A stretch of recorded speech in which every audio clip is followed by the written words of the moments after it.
Hi, Braveheart. You know what time it is?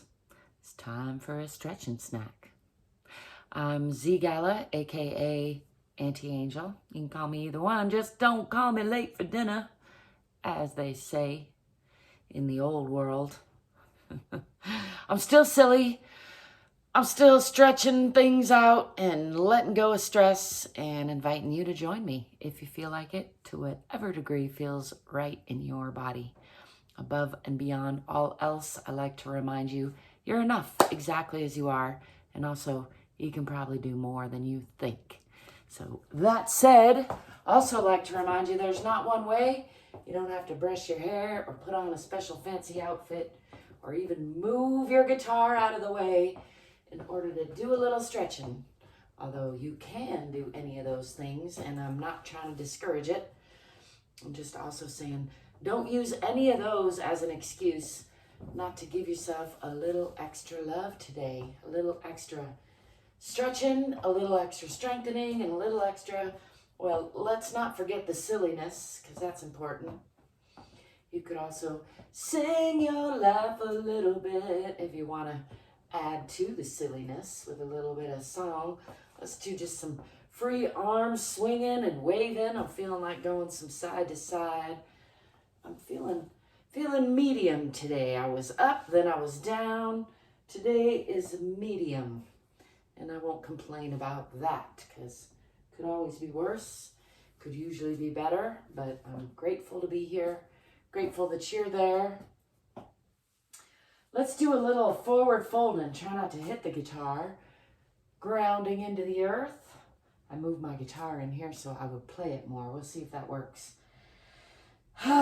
Just rolling down, checking in with the spine, one vertebra at a time.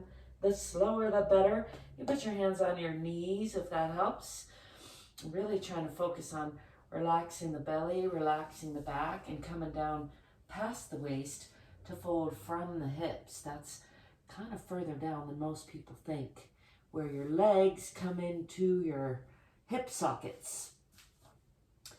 And that will give you a lot deeper fold. You can always bend your knees to put your hands on the floor if you feel like it, or as I mentioned, put your hands on your legs. That's fine too.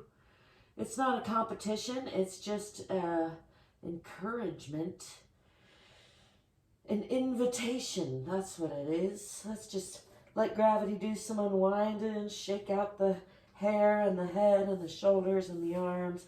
And then let's just push from the bottoms of the feet and come back up, rolling up one vertebrae at a time, nice and slow. Start with the tailbone, coming all the way up. Let's lift those arms, lift the head and neck and chest and arms, palms to the sky. Maybe shake the hair out of the eyes, even if you're not brushing it. Note to self. Let's come into Tadasana or mountain pose. Roll those shoulders down and back and just check in with the alignment. Feet should be relaxed and grounded into the center of the earth. Knees not bent but not locked, and hips over the ankles and shoulders over the hips and ears over the shoulders, long in the back of the neck. And then let's step back into a moderate lunge with the left foot first and pull your back hip forward, your forward hip back.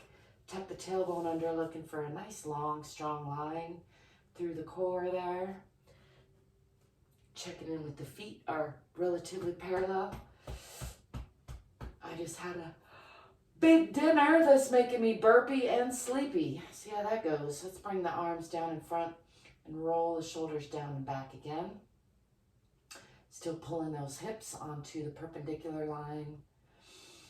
And then let's raise the hands and come up onto that back toe and shift to the off side. Looking back if you can to check in with the alignment. Adjusting as need be. Just twisting those hips even more to the closed position. That's bringing the front hip back and the back hip forward. And then let's slide that back foot out on the toe and bring left hand down on the inside of the right leg for an offside twisting Lunging triangle, lift that right arm and gaze up past the fingertips. Let's give that a nice sigh and bring this arm around to reach for that opposite hip. You can gaze out past that long leg, still pushing into that heel, but up on the toe. Hips are closed, in case you're keeping track. And then let's unwind that and bring this hand on the outside of that front leg. Pull that back foot forward just a little bit so that you can straighten that front leg and push into that back heel, and aim your chin for your toes, draping your upper body over your lower body. You can use that leg for stability. I like to use the floor on either side of that leg for a little more stability. And just, again, spending some time here, pulling the back hip forward, the forward hip back, pushing into that back heel, and draping the upper body over the lower body. Let's alternate aiming your chin for your, your forehead for your knee, and then lengthening the body, aiming chin for toes. Let's do that a couple times. Aiming forehead for knee. Just changes the stretch up a little bit, still pulling those hips closed, if you can remember that. And then again, chin for toes, nice and long, upper body. And now let's bring weight onto the hands, bring that front foot back to meet the back foot, and press into the hips, pressing down in the heels, pressing the heart toward the center of the earth. I got some ka-chunk, some stickiness in there today, just noticing, not trying to judge. Let's bend the right knee and press more into the left. And then bend the left and press more into the right. And again, bending the right, pressing into the left. Still trying to press the heart toward the center of the earth. Again, pressing into the right, bending the left. And pressing into both heels, pushing those hips back, pressing the heart toward the center of the earth. Let's bring the body forward through plank or chaturanga, or you can move the feet back a little, come into a cobra position, drop the knees, drop the hips, let the feet go, and just see if you can press up through the chest, palms are strong, eyes are lifted. Get a nice stretch through the front of the body, all the way from the pelvic bone, through the abs. Even add the chin up toward the sky. Add a little tongue stretch there if you feel like it.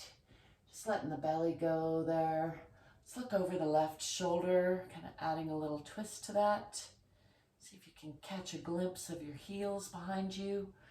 And then looking over the other shoulder, looking over the right shoulder and getting a stretch on the left side a little more. Again, looking at those heels, and then come back to center, lifting through the chest, lifting with the eyes. Add a tongue stretch, add a chin stretch, and then tuck those toes under, lift the hips, and push back again through the hips, through the chest, through the arms, pressing down in the heels, pressing back in the hips.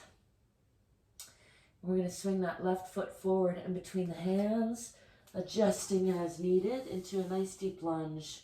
Slide that back foot back if you need to. Hands on either side of that front leg. Try to push into that back heel if you can, up on the toes for this deep lunge.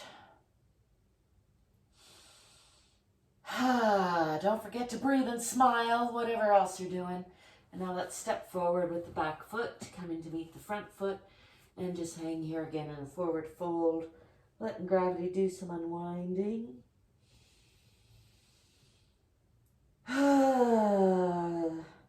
Indulging in a heavy sigh or two there. Let's bend the knees, swing the arms back, lifting the chest and arms and eyes again. Push the hips forward a little bit if that feels good. Coming into a bit of a counter stretch. And then let's come back to Tadasana or mountain pose, bringing the hands down in front, rolling the shoulders down and back. And again, just checking in with the alignment. Maybe give the hips and the shoulders a little wiggle, adjust as needed. And let's step back with the other foot, stepping back with the right foot. Again, feet are on parallel lines, hips are on relatively perpendicular lines, which requires usually pulling the back hip forward and the forward hip back, tucking the tailbone under and pushing into that back heel. You can check that your knee isn't crunching past your toes there. You should be able to see those ideally. Although again, you follow your own lead, see what feels good in your body. Just enjoying a nice strong warrior pose for a breath or so.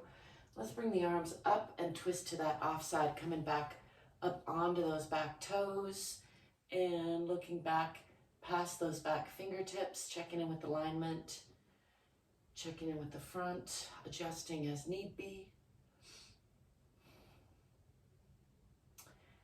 And then let's slide that back foot out onto the toes, bringing the right hand down on the inside of the left knee and lifting the left hand, gazing up past those fingertips. You want to make sure not collapse into that, but nice and strong, nice aeroplane pose to the offside. Except for if you're flying an airplane. Don't go this far, you'll spin out. I'm learning. Let's bring this hand around the backside to reach for that opposite hip or wherever it lands comfortably for an extra twist. Can involve the neck, looking out past that long leg. Still indulging in some exhaling. That's good for you.